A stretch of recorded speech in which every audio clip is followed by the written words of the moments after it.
Welcome back into our news in brief. We begin in Niger State, where the state's governorship election petition tribunal is currently delivering judgment in the petition. And this is challenging the victory of Governor Abubakar Bello of the All Progressives Congress. The tribunal will deliver judgment on the petition of the People's Democratic Party and its candidate Umar Nasco against the governor, the APC, and the Independent National Electoral Commission.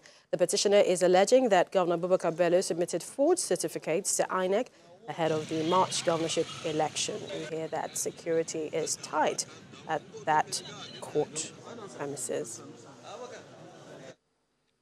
Now, Nigeria will not be bringing up the issue of xenophobic attacks in South Africa at the 74th United Nations General Assembly. This is according to the Minister of Foreign Affairs, Mr. Geoffrey Onyeama, who addressed the media on the itinerary of President Buhari during the assembly in New York, which will hold between September the 17th and 30th. The 74th United Nations General Assembly will give President Buhari an opportunity to table the priorities of his government. Nigeria is keen to be elected into a category of the International Maritime Organization. We didn't make it the last time round, so we are persisting this time. We're also vying for a position on the World Heritage Committee of the United Nations Educational, Scientific and Cultural Organization. It is hoped that the issue of alleged xenophobic attacks will be discussed at the General Assembly. However, Mr. Onyeama says this will not happen. With regards to South Africa per se, that's not a forum that we're taking the issue of the crisis that just happened in South Africa to the UN. You know, we haven't got to that stage yet, and I don't think it's necessary. I think it's something we can sort out ourselves. We have that capacity, believe, to do that. And the news says the Air Peace plane conveying Nigerian voluntary returnees from South Africa will depart the Oral Tambo airport around 1 p.m. with 318 Nigerians and a consular officer on board. Our South Africa Bureau Chief, who has been monitoring the process, reports that all the returnees were checked in early this morning but had to wait for the long immigration process. The evacuation was delayed yesterday after the Air Peace plane experienced some delay in securing a landing permit from South African authorities.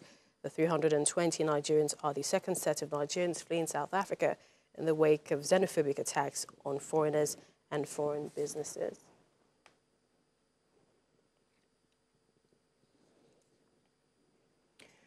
Well, let's quickly go to our discussion. We have joining us from our Abuja studios Ambassador Humphrey Orjiakor, Nigeria's former permanent representative to the United Nations, for more, especially his perspective on Nigeria's participation at the UN General Assembly. And this is also where the Minister of Foreign Affairs had said that the President will be delivering a speech, and he is number 5 on the list of 193 presidents to address the Assembly. We'd like to thank you, Ambassador, for joining us on the program.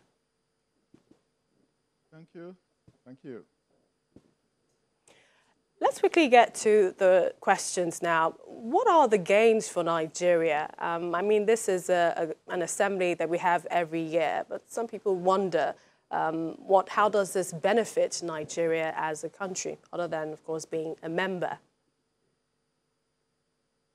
Well, the question is the mark of every country's sovereignty. The identity of a sovereign country is easily claimed by its membership of the United Nations. I'm not aware that there is any sovereign country in the world that is not a member of the United Nations.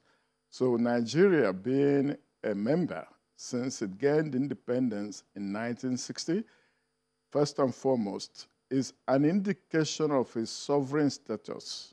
That is one. Secondly, we ought to always bear in mind that the United Nations is the rule-making body of the world. That's the thing that comes closest to making universal rules. That's rules that apply to every independent or sovereign country in the world. Nigeria can be outside that Permit me to cut in to your explanation. We've just been told that the Consul General to South Africa, Honourable Godwin Adama, has joined us via telephone. Thank you so much, Honourable. But please give us a picture of what the Consul has gone through in the last 48 hours on the evacuation of Nigerians from South Africa. Hello? Yes, please, if you can hear me, give us a sense of what the Consul has gone through in the last 48 hours on the evacuation of the returnees. Yeah.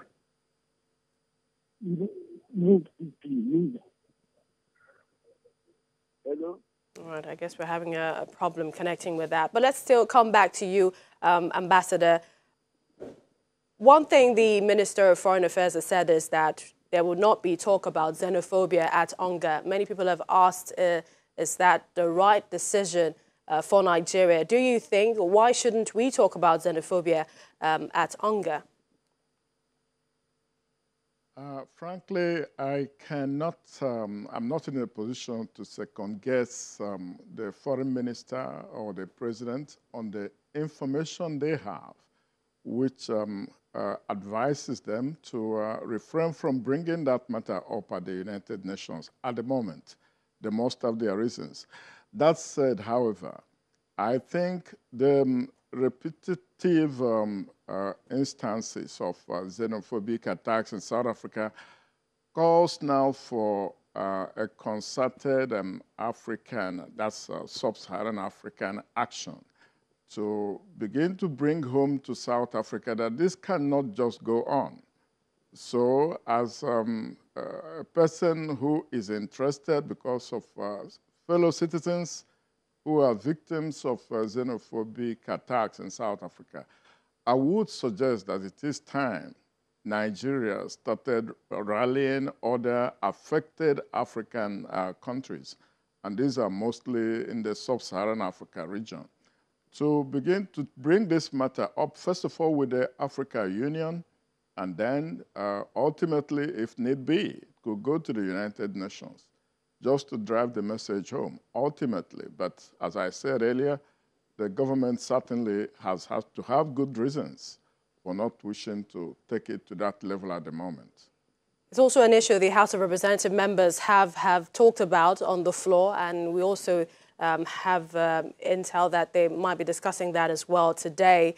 And that is, questions have been asked with regards to how the federal government, if indeed the federal government takes its citizens seriously, especially some of the issues that they've experienced with the evacuation, and that's the logistic delays and the nightmare involved as well. But what's your view of all of the interventions of the federal government so far? The citizenship issue in Nigeria has two important dimensions. The first is the domestic dimension. Governments in Nigeria have not been too famous for being citizen conscious. That is, respect to citizens, their human rights, their civil rights, and other rights that the citizens deserve, which explains why many citizens find solace in taking the risks they take to cross to other countries, particularly through the desert, Sahara Desert, through Lampedusa to Europe, and to South Africa and to other places where they feel they have better opportunities. So I think the first instance is for government to take citizenship issues very seriously internally first. If we don't learn to respect our own citizens here at home, if we don't respect them and protect them and nurture their interests, we should not, in good conscience, expect foreigners or alien countries to do that. So that charity must begin at home. Well, thank you. The reason for United Nations existence is to make rules that protect citizens of whatever country, wherever they are. So South Africa or any other country has no right to We'd like to thank you so maltreat or much, mistreat Ambassador our Humphrey Orjiakor, Nigeria's former permanent representative to the United Nations. Thank you for your thoughts on these issues. And we'd like to thank you for watching as we wrap up the program. I'm Millicent Walker. Don't forget to join our social media platforms to talk a lot about the politics. Join us again.